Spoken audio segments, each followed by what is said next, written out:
কারণ বাজার, ফার্মগেট, আগারগাঁও কিংবা মিরপুর, রাজধানী যেদিকে চোখ যায় দৃশ্যটা একই। নগরের দেয়াল জুড়ে পোস্টার আর ব্যানারের রাজত্ব। কিন্তু এই পোস্টার সংস্কৃতির রাজত্ব পৌঁছে গেছে সবচেয়ে আধুনিক অবকাঠামো মেট্রো রেলেও। উত্তরা থেকে মতিঝিল পর্যন্ত মেট্রো রেলের অধিকাংশ পিলার এখন নির্বাচনী ও বাণিজ্যিক পোস্টারের দখলে। প্রতিটি পিলারে ডজন ডজন পোস্টার, যেন কে আগে কে বেশি লাগাতে পারে সেই প্রতিযোগিতা চলছে প্রকাশ্যেই।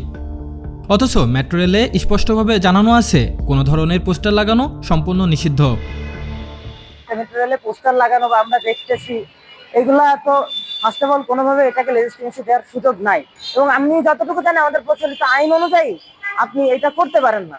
অনেক সময় দেখা যায় যে সরকার বা সিটি কর্পোরেশনের পক্ষ থেকে অনেক ধরনের উদ্যোগ নেওয়া হয়, আর কার্যত আমরা কোনো ফলাফল সেখান থেকে পাই না। এবং যারা লাগাচ্ছে সচেতনতার জায়গাটা আসলে তাদের বেশি।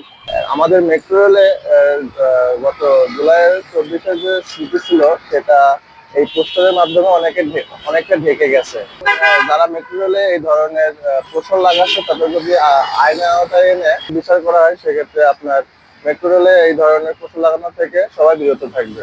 মিরপুর থেকে শাহবাগ, পিলারগুলো সেয়ে গেছে বিভিন্ন রাজনৈতিক দলের নেতাকর্মীদের পোস্টারে।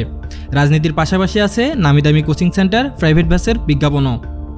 এর ফলে আড়াল হয়ে যাচ্ছে মেট্রো রেলের প্রকৃত অবস্থা। ইলেকশন কমিশন আমাদেরকে এর আগে দিছিল, বুঝছেন, নির্দেশনা দিছিল যে এগুলো সরাই ফেলার। তারও 2 মাস আগে থেকে আমরা সরাইতেছি আর কি। তো এটা অসমন্বয়হীনতার কিছু নাই আর কি। নির্বাচন কমিশনের নির্দেশনা আছে এবং আমরা এটা করতেছি।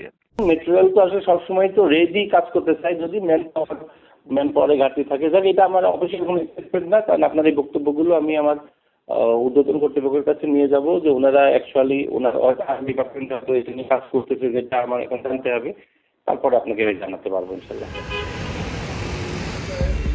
মেট্রো রেল কর্তৃপক্ষ দফায় দফায় পোস্টার অপসারণ করলেও মিলছে না কাঙ্ক্ষিত ফল।